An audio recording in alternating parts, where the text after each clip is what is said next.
ఏ దేవుని విగ్రహమైనా చూడకపోవచ్చు. మీరు చూడండి, వెంకటేశ్వర స్వామి విగ్రహం లేకుండా ఎవరి ఇంట్లో పూజా గది కానీ పూజా ప్లేస్ కానీ ఉండదు, ఇంక్లూడింగ్ మా ఇంట్లో అయినా మీ ఇంట్లో అయినా. అవునా కదా? చిన్నప్పటి నుంచి ఉదయాన్నే లేసుడుతోనే కౌసల్య సుప్రజారామ అంటూ వెంకటేశ్వర స్వామి సుప్రభాతం వింటూ లేచాడు రేడియోలో. నేను మా నాన్న ఉదయాన్నే 6 గంటలకు లేసుతోనే ఆ సుప్రభాతం పెట్టేవారు. అది వినుకుంటూ లేసాం అందరము కూడా, కోట్లాది మంది ఇంట్లో ఆ స్వామివారి సుప్రభాతంతోనే లేశాం. అది తిరుపతికి కోట్లాది ప్రజలకు ఉన్న సంబంధం. అది ఇలాంటి గొప్ప ప్రాశస్త్యం కలిగి కోట్లాది మంది ప్రజలకు అపార విశ్వాసం కలిగిన దేవుడి ప్రసాదం, మీకు ఆ ప్రసాదం పైన మీరు మాట్లాడేటప్పుడు అయ్యా కాస్త అనుమానాల మీద మాట్లాడతారు. నేను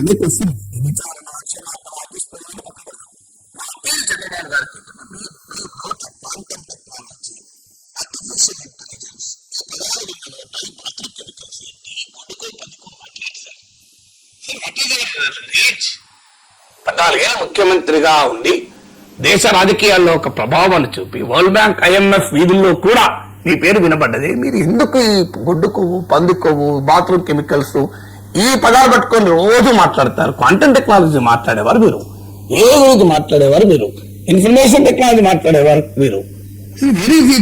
నాకు నిజంగా ఆశ్చర్యం వేస్తుంది. I had great respect for Chandrababu Naidu. ఎందుకంటే అనేక లక్షలాది మంది మధ్యతరగతి కుటుంబాలు తెలుగులో చంద్రబాబు నాయుడు వేసిన IT బీజాల వల్ల లాభపడ్డారు, ఇంక్లూడింగ్ మైసెల్ఫ్. నా సంఘంలో IT రంగంలో పనిచేస్తున్నాడు. నా కొడుకు పెళ్లి కార్డు ఇవ్వడానికి వెళ్తే చంద్రబాబు నాయుడు మాకు రాయల్టీ కట్టాలి సార్ నాగేశ్వరరావు మీరు అని నవ్వుతూ. సో నిజంగా నేను రాయల్టీ కడితే మాకు కట్టమని తర్వాత కానీ, but Telugu middle class houses owe they gratitude to Chandrababu Naidu. ఆయన బీజాలేశాడు IT రంగంలో. అలాంటి చంద్రబాబు నాయుడు ఇవాళ పంది కొవ్వు, గొడ్డు కొవ్వు, బాత్రూమ్ కెమికల్స్ రోజు పొద్దున్నే తీయగల మాట ఎక్కడికి ఈనాడు ఆంధ్రజ్యోతి వాళ్ళు కూడా భరించలేని స్థితికి వచ్చేసినాయి. కానీ నేను ఏమడుగుతున్నంటే, మీరు నిర్ధారణ అయ్యేంత వరకు సిట్ నివేదికలోనే మీరు చెప్పలేదు, వాళ్ళు ఒక విచారణ కమిటీ చేశారు. మరి శ్రీశైలం లడ్డు విషయంలో అయితే ఎక్కడా అనలేదు కదా ఇప్పటిదాకా. ఏంటి తిరుమల లడ్డు పైన ఆడ దెబ్బ కొట్టింది కనుక, తిరుమల లడ్డు పైన సెల్ఫ్ గోల్ కనబడుతోంది కనుక ఇప్పుడు శ్రీశైలం లడ్డును పట్టుకొచ్చారు. మళ్ళీ ముఖ్యమంత్రి చంద్రబాబు విజ్ఞప్తి ఏంటంటే, మీరు శ్రీశైలం లడ్డు పైన ఏ విచారణ జరిపారు, ఎవరిపైన కేసు పెట్టారు, మరి ఏ ప్రాతిపదిక మీరు మాట్లాడుతున్నారు? ఏ ప్రాతిపదిక లేకుండా దేవుని పైన ప్రచారం మాట్లాడడం అపచారం కాదా? అది మహాపాపం కాదు? మీరు చెప్పండి. మీరు కేసు పెట్టండి, విచారణ జరగకుండా ఏది లేకుండా నాకు అక్కడ సెల్ఫ్ గోల్ అవుతుంది కదా ఇక్కడ మాట్లాడతా. ఆల్రెడీ మీకు సిట్ నివేదికలో ఉంది, అన్ని నివేదికలో క్లియర్ గా సింథటిక్ గీ అని మాత్రం ఉంది. సో అది ఇప్పుడు వైసీపీ ఒక అడ్వాంటేజ్ గా తీసుకుంటుంది. సింథటిక్ గీ అనే దాన్ని అనే ప్రస్తావన జగన్ తీయడు, జంతు కొవ్వు అనే ప్రస్తావన మాత్రమే తీసి క్షమాపణ అడుగుతున్నారు. రాజకీయాలతో ఉంటుంది దాని పాలిటిక్స్.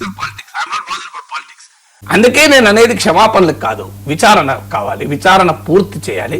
విచారణ పూర్తయ్యేంత వరకు ఏమీ మాట్లాడకండి. ఈలోగా కొత్త తీయకండి. శ్రీశైలం లడ్డు ఇప్పుడు ఇంకా రేపు ఎన్ని దేవాలయాలు పట్టుకొస్తారో మీకు 2029 వరకు అయితే భయమేస్తున్న. ఆంధ్రప్రదేశ్లో అన్ని దేవాలయాల్ని అపవిత్రం చేస్తారు. మీరు చూస్తుండండి, అన్ని దేవాలయాల ప్రసాదాల పైన అనుమానాలు వ్యక్తం చేస్తారు. కంప్లీట్ హిందూ దేవాలయాలకు వెళ్ళాలంటే భయపడే పరిస్థితి తీసుకొస్తారు రాజకీయాల కొరకు. ఇది వద్దని చెప్పేది.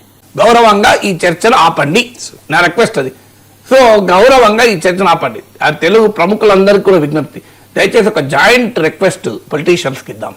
అయ్యా, దేవుని ప్రసాదం పైన ఎలాంటి అనుమానము లేకుండా నిర్ధారణ జరిగేంత వరకు ఈ పంది కొవ్వు, గొడ్డు కొవ్వు, గో భాష, పా భాష, కెమికల్స్, బాత్రూమ్ భాష దయచేసి వాడకండి అని అపీల్ చేద్దామని నా విజ్ఞప్తి. తెలుగులో ఉన్న కవులు, కళాకారులు, శాస్త్రవేత్తలు, మీకు ఉన్నత ఆశయాలు కలిగిన వాళ్ళందరూ ఏకమై, ఎందుకంటే ఇది చాలా తీవ్రమైన దాడి జరుగుతున్నది. ఇది చాలా ప్రమాదకరమైన దాడి. ఇది హిందూ మత విశ్వాసాల మూలాలపైన దాడిది. ఇది ఖచ్చితంగా ఇతర మతాల వరకు అడ్వాంటేజ్ ఉంటుంది. ఎందుకుంటుంది అడ్వాంటేజ్? ఇంత ప్రతిరోజు పేపర్లో చూస్తే ఇదే ఉంటే అనిపించదండి ఎవరికైనా?